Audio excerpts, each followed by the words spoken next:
Cuando hablamos de puesta a punto o peak week, nos referimos a la semana previa a una competición.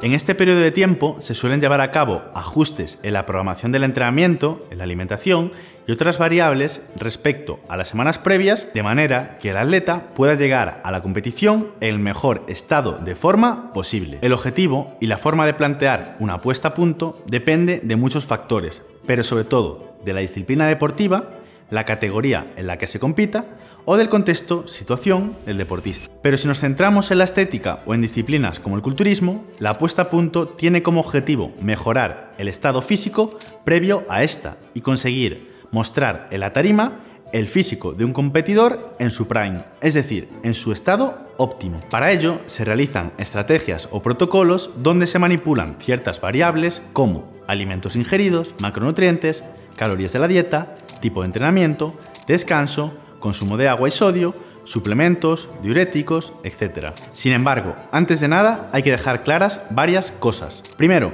no existe la puesta a punto perfecta. Segundo, hay que individualizar cada caso en función de la persona y de la categoría o físico que se pretenda conseguir. Tercero, puede no ser necesario manipular ninguna variable para conseguir el estado físico deseado. Cuarto, solo se debe arriesgar cuando haya más que ganar que perder a la hora de manipular variables. Metiéndonos ya de lleno en los distintos tipos de puestas a punto que se pueden o se suelen realizar en las peak weeks enfocadas a la mejora del aspecto físico o en el culturismo, podemos clasificar en dos categorías diferentes las estrategias a emplear. Por un lado, manipulación de la ingesta energética y por otro lado, manipulación de la ingesta electrolítica.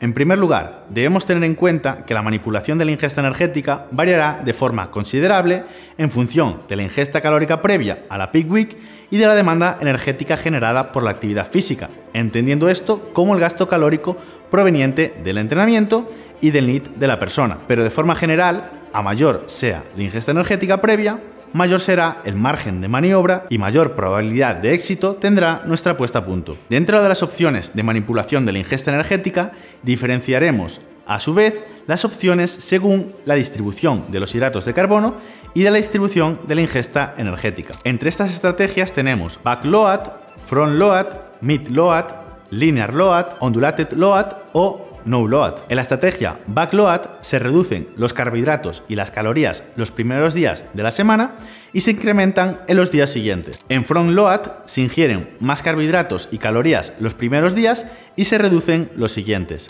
En midload se reducen los carbohidratos y las calorías los primeros días, se incrementan los siguientes y se vuelven a reducir al final de la semana. En linear load se aumenta de forma lineal el consumo de carbohidratos. En undulated load se ajustan los carbohidratos y las calorías de forma ondulada en función de la situación del atleta, con días altos, medios y bajos en carbohidratos. Y en no load no se realiza una manipulación de la ingesta energética ni del consumo de carbohidratos. En segundo lugar, dentro de las opciones de manipulación de la ingesta electrolítica, agua y sodio, diferenciamos a su vez las opciones según distribuyamos la ingesta de agua y de sodio. Y tenemos water load, water cut, water compensation o no water control. En water load se incrementa la ingesta de agua y sodio de forma progresiva hasta la competición. En water cut se reduce de forma drástica la ingesta de agua y se aumenta la ingesta de sodio el día antes de la competición. En water compensation se ajusta la ingesta de agua y sodio en función de la situación del atleta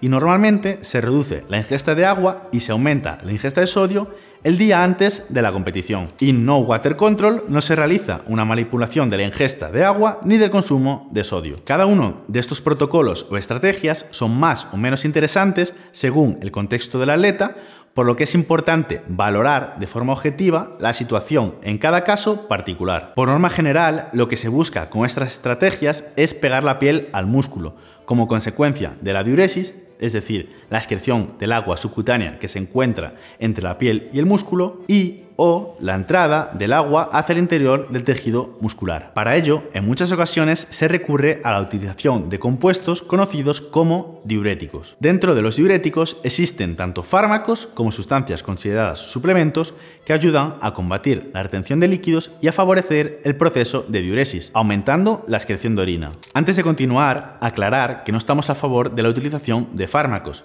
ni pretendemos promover su uso, pero en el culturismo y en otros deportes con categorías de peso son sustancias a las que se recurre, y puesto que este vídeo es informativo, debemos mencionarlas y advertir de los posibles efectos secundarios que pueden producir. Los diuréticos farmacológicos son un grupo de medicamentos que se emplean generalmente para el tratamiento de la presión arterial alta. Existen tres tipos de diuréticos en función de su mecanismo de acción: diuréticos de asa, tiacídicos o ahorradores de potasio. Los diuréticos de asa son los diuréticos más potentes, inhiben la reabsorción del sodio y cloruro en la nefrona, que es la unidad funcional del riñón, e incrementan la excreción de sodio, de cloruro, de agua y de potasio. Dentro de los diuréticos de asa, los más comunes son la bumetanida o bumex, el ácido etanicrínico, edicrin, la furesamida o laxil o torsemida soanz. Los diuréticos tiacídicos inhiben el transporte de sodio y cloro, impidiendo su reabsorción en el riñón. A diferencia de los diuréticos de asa, no evitan la reabsorción de agua en los riñones y por ende su eficacia diurética es menor. Dentro de este grupo, los más comunes son la hidroclortaliacida, la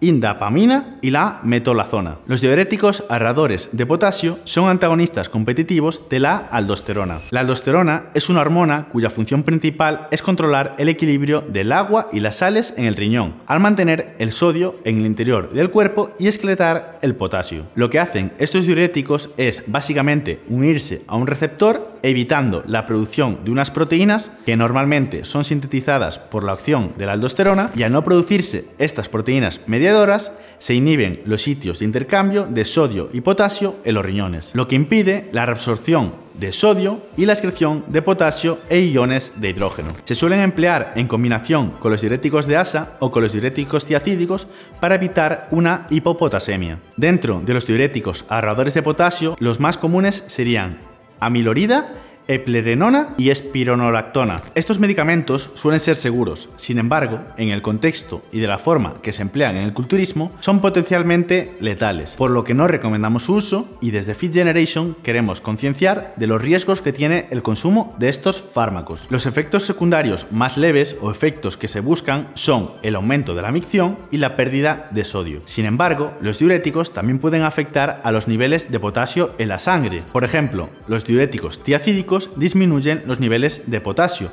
pudiendo causar una hipopotasemia, lo cual puede disminuir los latidos del corazón o provocar ritmos cardíacos anormales. Por el contrario, un diurético ahorrador de potasio puede generar unos niveles de potasio excesivamente altos en sangre, lo cual también puede producir una alteración en la conducción cardíaca y arritmias potencialmente letales. Otros posibles efectos secundarios de los diuréticos son mareos, dolores de cabeza, deshidratación, calambres musculares, trastornos articulares como la gota, impotencia, etc. Por otro lado, durante el transcurso de una puesta a punto, pueden ser interesantes muchos suplementos. Sin embargo, de forma general, los más empleados y más útiles pueden ser los siguientes. Diuréticos naturales. Existen suplementos que, aunque menos potentes que los fármacos diuréticos, tienen propiedades diuréticas, disminuyendo la retención de líquidos. Entre ellos destacan el diente de león, la cola de caballo, el extracto de galluva, el extracto de alcachofa, el té verde o, por ejemplo, la cafeína. Por otro lado, vitaminas hidrosolubles, como vitaminas del grupo B y la vitamina C, las cuales, al ser hidrosolubles y no poder acumularse en el organismo, cuando se consumen en exceso, son excretadas por la orina, es decir, favorecen el proceso de diuresis natural. Minerales como el magnesio, el sodio, el calcio, el cromo. El objetivo principal del consumo de minerales sería mantener un equilibrio electrolítico adecuado, mejorar la sensibilidad a la insulina, prevenir calambres por una posible deshidratación y favorecer la entrada de la glucosa al tejido muscular. La suplementación con creatina ha demostrado muchos beneficios, entre ellos aumentar la capacidad de almacenamiento de glucógeno y agua dentro del tejido muscular, por lo que su consumo nos beneficiaría de cara a conseguir un aspecto más bombeado y más redondo. Además, la creatina podría reducir la frecuencia de deshidratación, de calambres musculares o de lesiones musculares. Existen más suplementos que pueden ser interesantes en función del contexto del atleta, de cuáles sean sus posibles carencias o aspectos de su vida que se puedan optimizar. Sin embargo, los mencionados anteriormente son, por norma general, los más útiles durante una peak week. Conociendo todas las posibilidades que tenemos de cara a plantear una puesta a punto y cómo aplicarlas en función del contexto, y con contexto me refiero a la situación en la que se encuentra el atleta y la categoría que compita, ya que cada categoría tiene unos criterios y objetivos físicos diferentes, podemos elegir la estrategia más adecuada para cada situación. Hasta aquí el vídeo de hoy, espero que te haya gustado. Y por cierto, si te gusta todo lo relacionado con el mundo del fitness y quieres ejercer como entrenador personal, desde Fit Generation acabamos de lanzar el técnico superior en acondicionamiento físico, un grado superior 100% oficial que te permitirá ejercer como entrenador personal de forma legal en España. Tienes toda la información en el primer link de la descripción y en el link del primer comentario fijado. Nos vemos en próximos vídeos.